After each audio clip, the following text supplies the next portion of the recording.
Bon, alors deuxième tentative, build Harry. Alors deuxième tentative, c'est il me manque beaucoup trop de temps. Je suis arrivé en gros au premier terre, il était environ 15 minutes. Bon, alors sachant que j'en ai 20, bref. Stuff Harry. En version simple, il y a deux trucs qui font que j'ai envie de faire le truc Harry, et comme ça fait 2 ans et demi que j'ai pas joué à Harry, voilà, je me suis dit, hop, petite mise à jour du perso rapide. Bref, je vais pas faire une historique, mais il faut savoir qu'il y a si je prends le Smite rouge, oui spoiler, Smite rouge, si je prends le Smite rouge, c'est toujours en green. C'est parce qu'à une époque je le jouais Gauntlet, et spoiler, niveau hardcore de Gauntlet, j'ai une vidéo à hardcore d'un Z, alors j'en ai plein d'autres, hein. J'ai un Yasuo qui est en train de pleurer à la mort parce qu'il n'arrive pas à me tuer, genre il fait tout ce qu'il peut pour me tuer, mais il arrive pas. Donc je jouais Harry avec un Gauntlet, et globalement, enfin bref. C'était à l'époque où il y avait du mana et la CDR en pourcentage.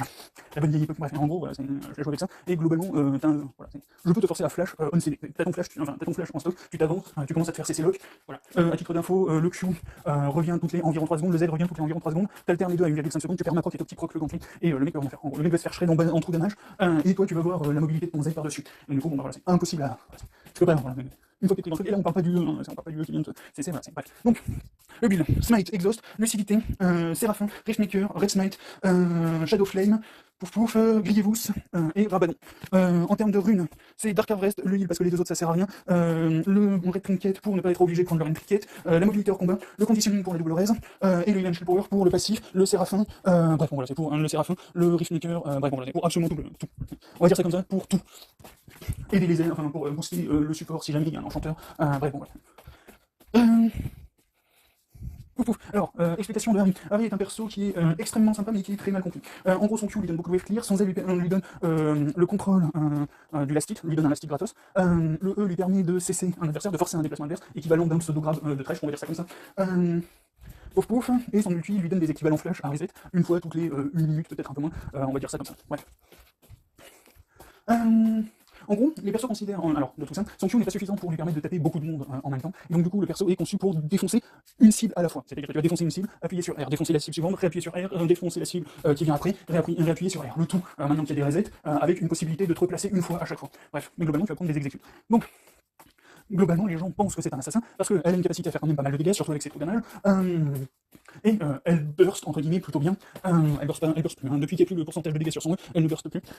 Bref, donc voilà, les gens pensent que c'est un assassin parce qu'elle fait beaucoup de dégâts en mono cible. Et le truc c'est que le gros de l'utilité du perso, ça se base surtout sur le wave control. Donc la capacité de soit push extrêmement fort avec son Q, soit de contrôler la wave au sbire près avec son Z, tout en étant impossible à choper, tout en étant capable d'aller te chercher sous ta T1, en étant en talent freeze sous sa T2 juste avec son Z.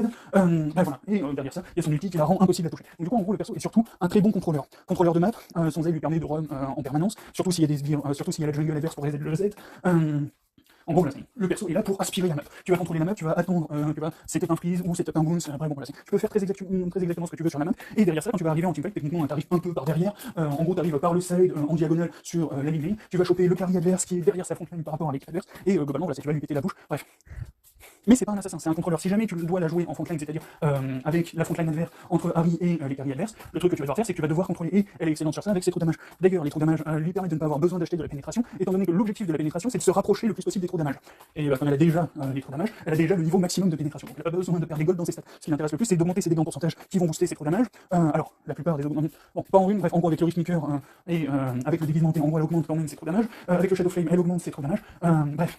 En gros, voilà, ce qui va l'intéresser, c'est d'augmenter ses dégâts et d'avoir le maximum d'AP pour convertir cette AP en trou damage. Elle n'a pas besoin de pénétration. Elle n'a pas besoin de perdre des stats là-dedans. Vaut mieux prendre des trucs à effet comme le Grievous ou des trucs comme le Rabadon qui vont augmenter l'AP en pourcentage. Elle n'a pas besoin d'aller chercher un joyau, comment ça s'appelle les évolutions, un Void Staff ou l'autre. Encore que l'autre, il est quand même suffisamment intéressant avec le heal de zone sur un truc beaucoup plus skill. Mais c'est pas pour le pourcentage de dégâts que tu vas le chercher, c'est pour le heal de zone.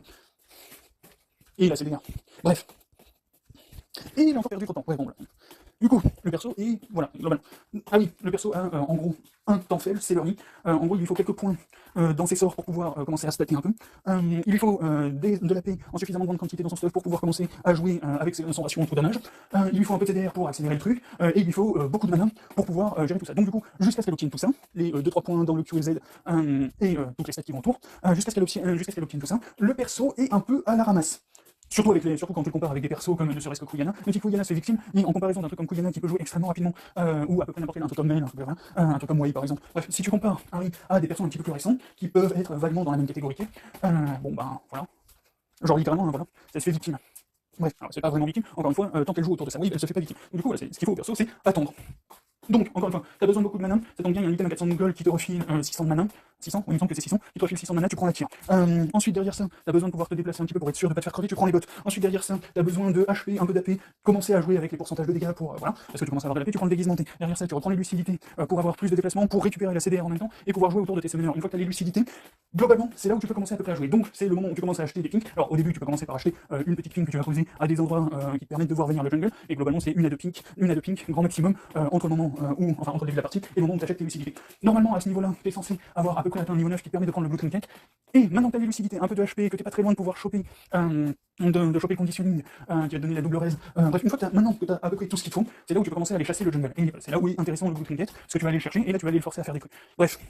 Derrière ça, tu finis ton Richmaker, derrière ça, tu finis ton Séraphin. Avec tout ça, globalement, tu ne peux plus crever. Une fois que tu as fini tout ça, c'est quasiment impossible de te tuer. Entre ta mobilité, ta capacité à te soigner par le kit et par le Richmaker, ta capacité à avoir une barrière automatisée à 30% de ta barre de vie, bref, juste avec ça, t'es quasiment immortel. Sauf si vraiment tu randonnes à un niveau inimaginable, t'es quasiment immortel. Je dis bien quasiment parce qu'encore une fois, tu prends un dive avec 4 ou 5 mecs, enfin en 1v, 3, 4, 5, oui tu risques de crever, sauf si t'as ton ulti. Mais voilà, mettons tu viens de faire une action, tu butes ton adversaire, alors techniquement c'est pas censé arriver.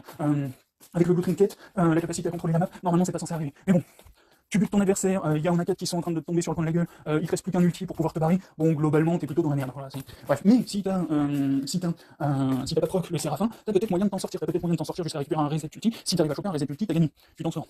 Bref. Mais après là derrière ça c'est du positionnement, bref.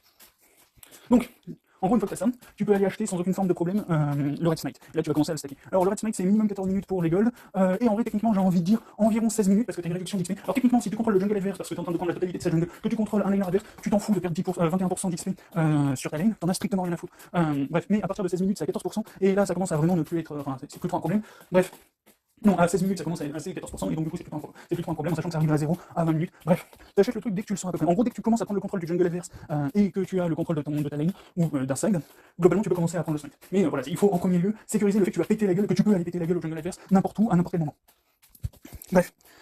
Et une fois que t'as fait ça, globalement tu finis avec... alors pourquoi le raid les trous damage en pourcentage HP, c'est toujours drôle, surtout que c'est normalement augmenté par le Riftmaker et le Shadow Flame. Surtout en sachant que là, le jungle, là on parle d'aller chercher le jungle dans sa jungle, si t'arrives à lui choper le camp, c'est 8% de sa barre de vie qui disparaît. Plus les autres trous damage, plus absolument tout le reste. Voilà, le mec n'existe pas, le jungle n'existe pas. Bref.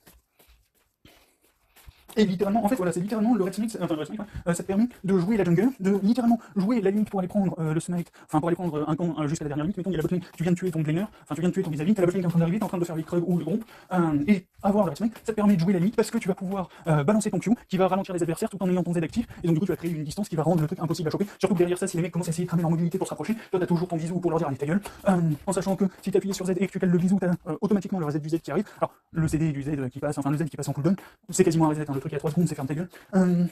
Bref, en gros voilà. En gros, voilà, le Red Smite te permet de faire ça. Le Shadow Flame te permet de combo avec ton Dark Harvest. Tu crois que le Dark Harvest est quasiment, sauf si c'est un giga ultra master tank, genre un Horn, une Poki, ce genre de truc complètement débile avec des shields de partout. Ouais, bon, là, sauf si t'es contre ce genre de truc, proc le DH, et encore passer 30-40 minutes, même le tank, il passe instantanément sous Shadow Flame. Bref, tu proc le DH, tu passes sous Shadow Flame, tu augmentes tes dégâts de 20% de mémoire, un truc comme ça. Bref, t'as le truc, ça permet de jouer autour de ton ulti beaucoup plus facilement, de récupérer les resets beaucoup plus facilement. Bref, en gros, là, c'est Shadow Flame plus DH qui a déjà été stacké parce que t'es allé chercher le jungle en face. Ah oui, autre point à noter pour le Harry. Harry n'a pas envie, surtout avec un DH, en gros, non, c'est surtout avec un DH, t'as pas envie de tuer ton adversaire parce que si tu le tues, globalement, tu vas devoir attendre 10 secondes que le mec arrive, une trentaine de secondes le temps que, enfin une dizaine de secondes, 10-15 secondes le temps que le mec respawn, une trentaine de secondes le temps que le mec revienne, surtout s'il a l'arme des bots, et derrière ça il faut que tu t'arranges à rush raid 50% de la barre de vie du mec pour pouvoir proc le DH. En fait techniquement ce que t'as envie de faire, en sachant que globalement le temps de faire ça, surtout si le mec en face a toutes ses ressources, bref, ce que t'as envie de faire c'est de faire durer chaque étape de la phase de lane, chaque back, t'as envie de le faire durer le plus longtemps possible pour pouvoir proc les DH on CD. Bref, bon, ce qui va très bien avec Harry qui doit jouer safe et qui veut juste poke l'adversaire une fois de temps à autre. Bref, bon, derrière ça, tu vas chercher le Grievous pour jouer sur le fait que toi tu vas te régène, tu vas avoir ton shield et le mec et tu as des trous damage qui vont shred la barre de vie du mec. Et du coup, toi, en gros, avec le Grievous, tu empêches le mec de se régène sur tes trous damage. Donc du coup là, c'est avec le Grievous, c'est plus que supérieur à mettons 60% d'armor, enfin 60% de magic lane, plus on va dire une quarantaine de MP au passage. Ce qui est techniquement pas loin du maximum que tu peux obtenir. Bref.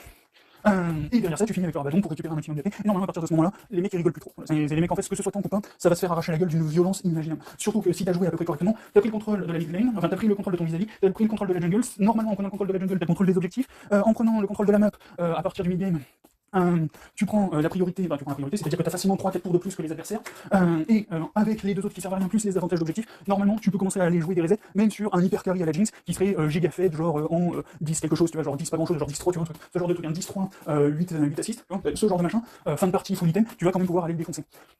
Normalement, alors bon, peut-être pas full item, si, normalement si quand même. Bref, bon voilà. Et globalement, ben voilà. Et je trouve que le stuff est quand même vachement sympa. En tout cas, ça permet de faire tout ce que tu veux faire.